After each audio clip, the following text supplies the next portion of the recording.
Now that they arrived at the teleportation gate and have defeated all adventurers that went through, they decide to go through the teleportation gate. Wazzy felt butterflies in his stomach and his hands trembling in anticipation, since he is about to enter the starter village. For the current him, the humans at the starter village are like babies, and he is the adult who is going to be stealing all their candy, as he laughs while thinking about doing horrific acts. While he says out loud, "Starter village, this lord is coming for you," but he hits a warning sign, as this filled the place, and a flyer comes flying at his face, and as he looked at it he was surprised. How could it be possible that this world's language is written in English? But he decides to forget it, and assumes that it must be a part of the perks of transmigrating. After all, he can understand what the humans were saying and read the words on the system.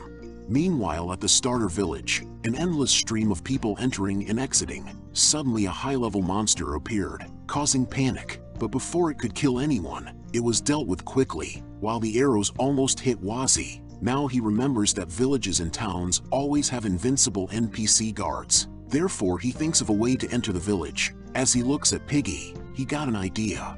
Then a hooded individual is walking amidst the crowd, as they gossip about the current happenings in the village, while the hooded individual is dangling an apple in front of him. As he was about to enter, the sentry soldiers ask him to stop, so he did. But the soldiers just reminds him to dispose of his apples properly after eating, or he will be fined for littering.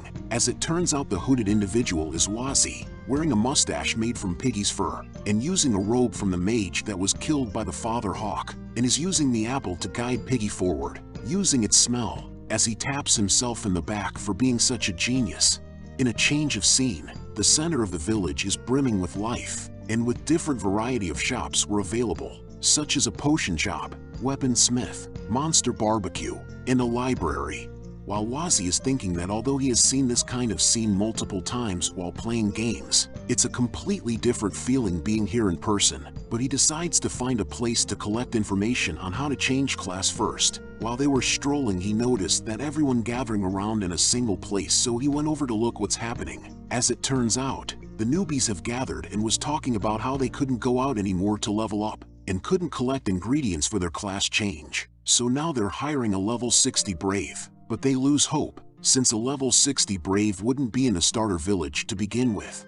While Wazzy hears this, he remembers hearing that the snail daddy shell was used for class changing.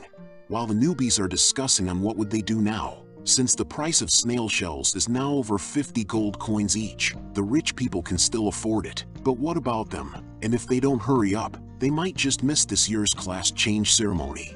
Which the Baldy just faced the truth and tells her that there's nothing they can do. The class change ceremony will be held this afternoon. Even if they can go out right now, they might not collect enough. Not to mention there are high-level monsters out there right now.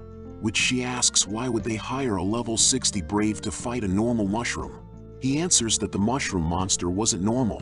Not only did it have a bunch of abilities that normal mushrooms don't, it's also intelligent and knows how to strategically use its abilities. They couldn't escape, even after they climbed onto the platforms.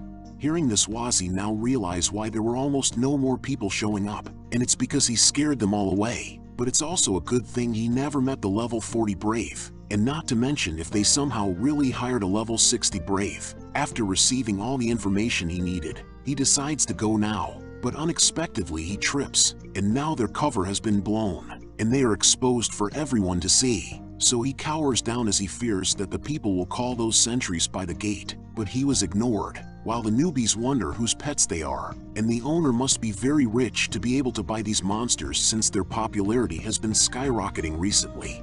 He noticed that they are not attacking and now see other monsters walking around too, since Beastmaster can sell monsters they have tamed to others as pets. However, the level of control other classes has over monsters is low, so they can't control high-ranking monster species. Now he assumes that they think he is a pet. With this, it makes things much easier for them.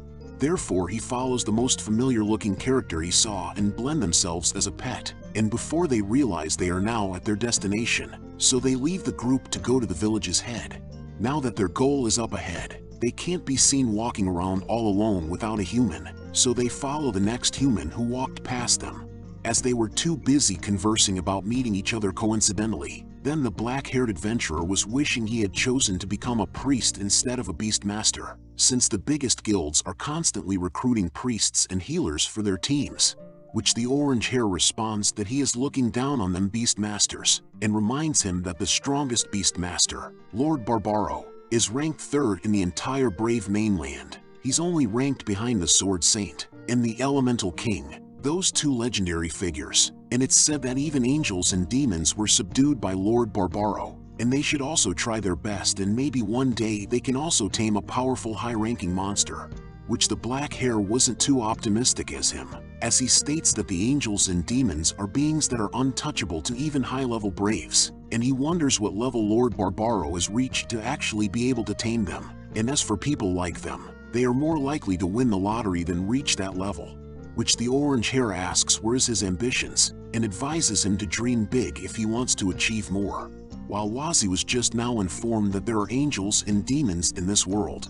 Now that they are in front of the village head's house, they felt nostalgic and was reminiscing the past, while this was the perfect opportunity for Wazzy and Piggy to go, as the two continues to talk and was envious of each other for having a mushroom monster that's rising in popularity right now, and a rare ribbon pig, which they both thought the other secretly summoned them a while ago. As they realized that the two pets are not theirs, they look back at it, but they were gone before they knew it.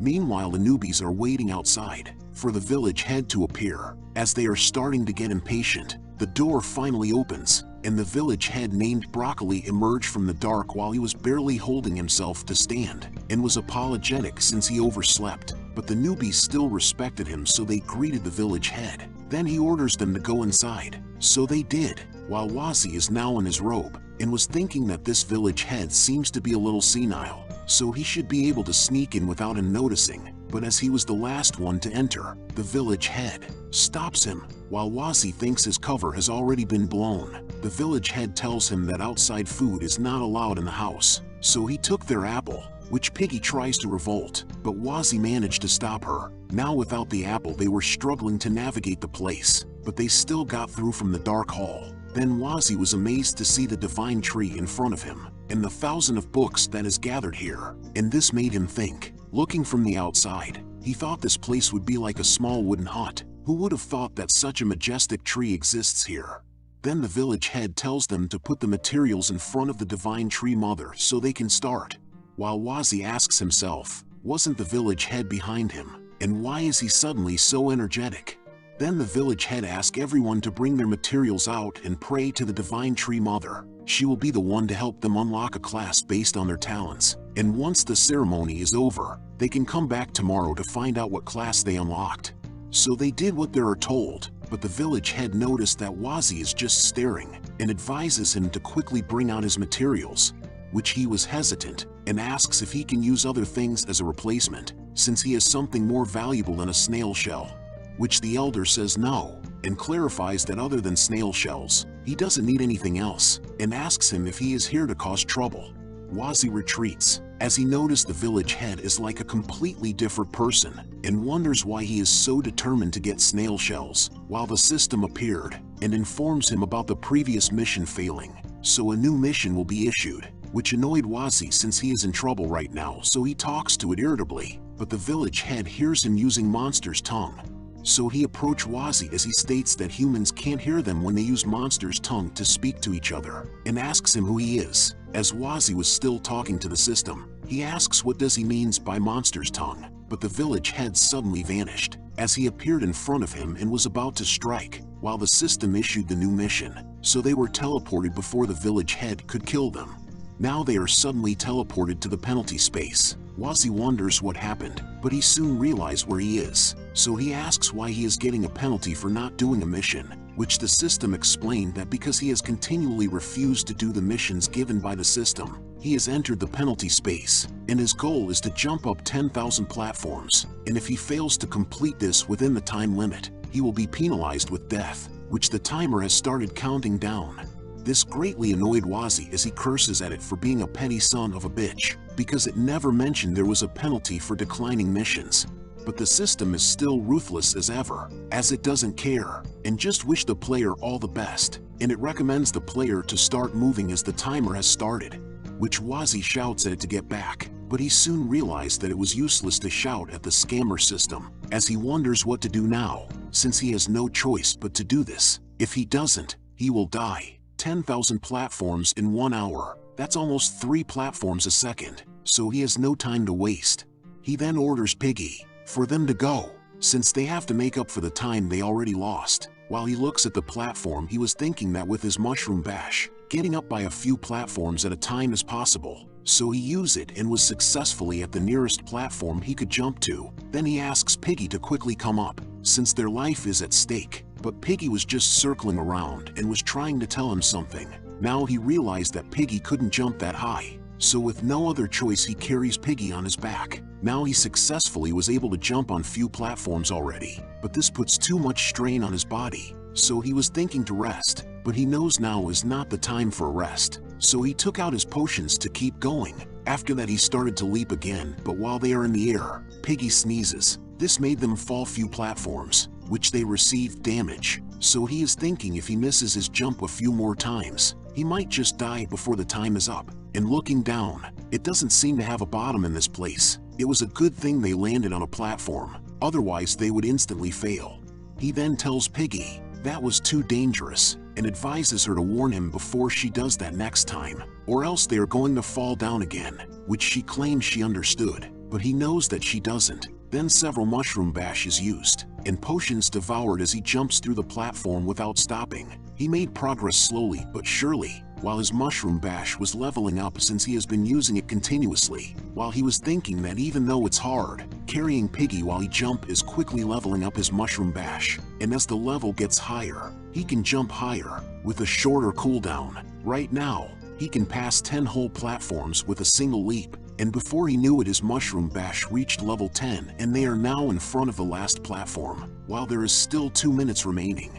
He was thinking that as long as he can make this jump, they will be able to escape from this place, but the distance is a little too much, so he advises Piggy to not move, since they can't afford to make any mistakes here. After preparing themselves, Wazzy uses bash to leave this death trap, but he failed as they fell several platforms again, while he was cursing since they didn't even get close, but he went back to try once more, but he kept on failing again and again. Then as he was about to try again, Piggy interrupts him with a lick. He tells her that now is not the time, but Piggy hops off from him and nudges him, telling him to go without her. He realized what she meant, while Piggy just smiled at him. As tears comes out from him, Piggy comforts him, so he used mushroom bash again, and without Piggy, his max level mushroom bash was easily able to bring him to the last platform. As he was thinking perhaps this was all planned by the system to help him grind experience for his abilities, but in turn Piggy was left behind. So he asks the system if his assumptions were right, and that this is his punishment, so Piggy shouldn't be affected by the penalty, which the system informs him, regardless if the host completes the requirements or not. Once the time is up, the penalty space will collapse. As for the result of whatever is still inside, there is only death awaits them. Now that there is only 42 seconds remaining, he looks at Piggy and apologizes as he looks up at the exit, and so he jumps. Now he is back with Piggy. This shocked Piggy, while he states that he will never leave here without her, which Piggy revolted and was trying to convince him otherwise, but his mind was clear, as he looks at her, and tells her again that he will not leave her behind, because they are going to leave together. This action made Piggy realize something that she never knew before, so she hops on Wazzy's back again, and for the last attempt, with hope and determination, they use mushroom bash again, so they got closer than ever before, but still that wasn't enough. Therefore they fall for their death. As they were falling, Wazzy closes his eyes, as he curses that they are really going to die this time, but he soon remembers what he saw in the Mushroom Kingdom, and just like how that bomb shroom shot itself forward, now he knows what to do, but there is just 5 seconds left in the timer. He grabs on Piggy, and now it was all or nothing for them, so he uses Spore Explosion to his limit and rapidly lets it out, as he unlocks Mushroom Jet Stream, and was able to complete the mission in the nick of time. Hit that like button and thanks for watching.